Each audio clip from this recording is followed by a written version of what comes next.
All right. Now that we know that ragweed is not the best risk taker in the world, we're on to chapter 2 of Poppy Remembers. Okay. So, stinging sensation on her nose woke Poppy. She touched a paw to the sore spot and winced. Then she looked about in the dark and shook her head with confusion. Where was she? Under a piece of rotten bark? Where was the bark? On Bannock Hill? What was she doing there? She had come with her boyfriend, Ragweed. Where was Ragweed? No sooner did Poppy ask herself that than the full horror of what had occurred rushed upon her. Ragweed, dead, eaten probably. Poppy closed her eyes. The sheer ghastliness of the thought made it hard for her to breathe. So if something is ghastly, it's just horrible, horrific. Then, recalling how close she had come to the same fate, she checked herself for other injuries. Though her plump, round belly was white, the rest of her fur was orange-brown. She had large ears and dark, almost round eyes, full whiskers, tiny nose, pink toes, and tail. Even for a deer mouse, Poppy was rather dainty. Upon examination, everything except the nose seemed to be intact. She stole a look out from under the bark and considered her situation. She was on Bannock Hill alone and without permission. Oh, how she wished she were home. From her earliest days, just a few full moons ago, her parents had been teaching their litter about Mr. Oakhax. She recalled how they had lined up, all 12 of them, to take instruction.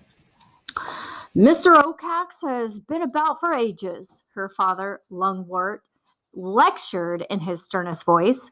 He was a rather stout fellow. That kind of means short and a little bit fat. He's a stout fellow with elegantly curled whiskers and slightly protruding front teeth. His crowning glory was an ivory thimble he had found, and which ever since he had worn as a cap. Mr. Oakhax's been here longer than any mouse's living memory, Lungwort continued. The territory around Dimwood belongs to him. Mr. Oakhax is king.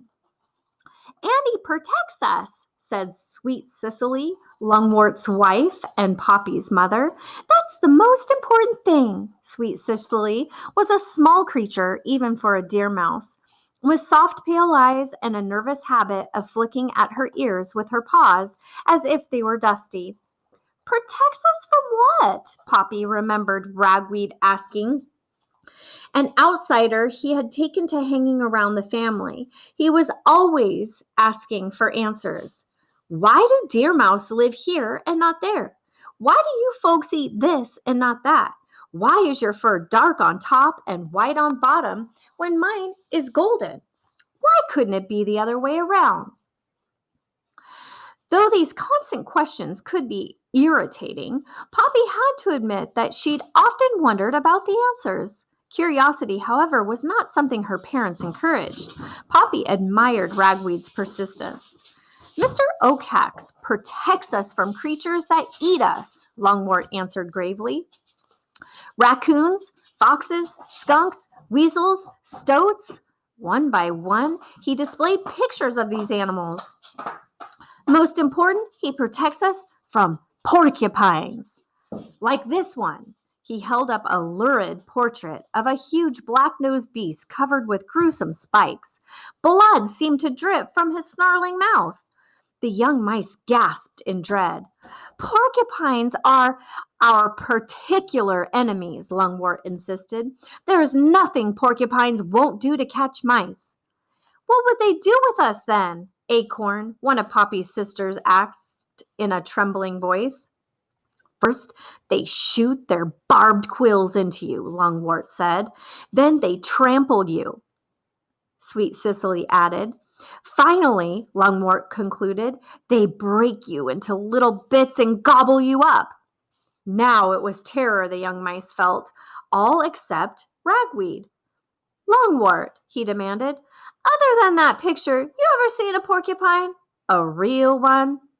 Not precisely, Lungwort snapped, but let me tell you something, Ragweed. I'd be more than thrilled to get through my whole life without ever seeing one. After all, Mr. Oacax has seen porcupines, often in private conversations with me. Mind, these are actually personal experiences I can verify. He informed me that porcupines are not only extremely dangerous, but also devilishly sly. Take note that this judgment comes from a powerful meat-eating bird. The point is, Mr. Oacax protects us from porcupines. It was he, in fact, who was kind enough to educate us about them, as well as supply these pictures. That seems kind of odd. Then how come you have to worry about this dude Oacax too? Ragweed pressed. Struggling to control his temper, Lungwort tapped his thimble cap down over his forehead. And just a thimble is what people use when they sew. So this is Lungwort, and this is his thimble right here. But you put a thimble on your finger, and when you press the needle into the fabric, then it doesn't hurt the tip of your finger. So that's what a thimble is. And Lungwort has it as his cap. Fuming, he replied, Mr. Oacax protects us from vicious porcupines only when we accept him as our ruler. That's why. All he requires is that we ask his permission whenever we move beyond the immediate area of Grey House. Sounds very suspicious that the owl is giving them all of this information of a dangerous predator when the owl is a predator as well. We have freedom to go about the old orchard up to Glitter Creek. We can do the same for Farmer Lamount's fields, at our own risk, of course. Life is full of danger. Go beyond, however, and we need to get Mr. Oacax's permission. What's his reason? Ragweed persevered. Sweet Cicely, brushing her ears, sighed with exasperation. How Poppy, her own daughter, could take up with such an ill-mannered ruffian was beyond her understanding.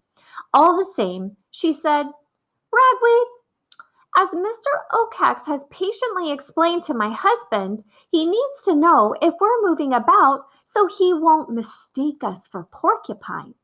Asking permission is a small sacrifice to pay for our safety.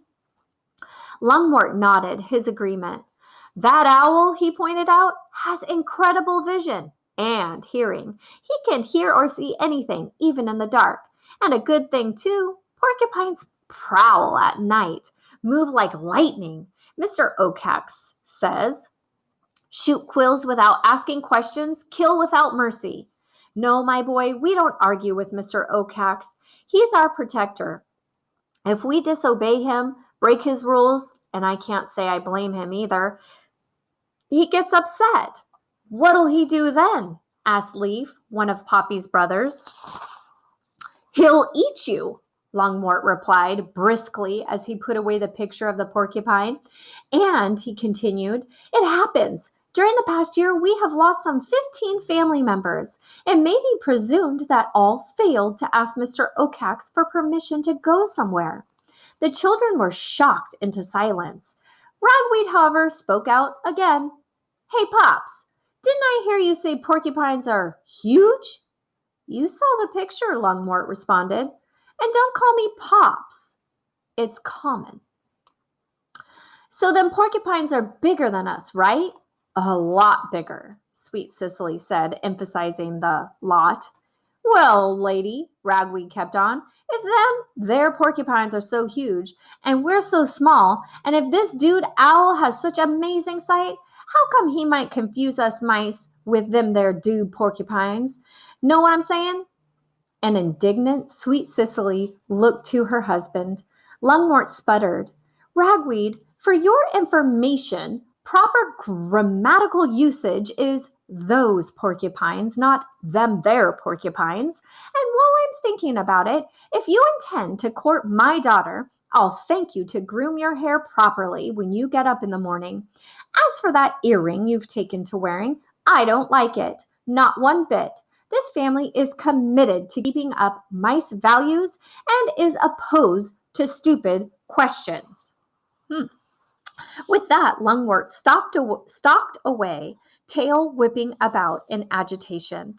On Bannock Hill, Poppy remembered it all. She also remembered it was Ragweed who insisted they come up the hill, but that he absolutely refused to ask Mr. Oaxax's permission to do so. Perhaps then, what occurred, horrible as it had served Ragweed right. Then and there, Poppy vowed she would never leave home again. The difficulty was that at that moment she was far from home, frightened, and alone.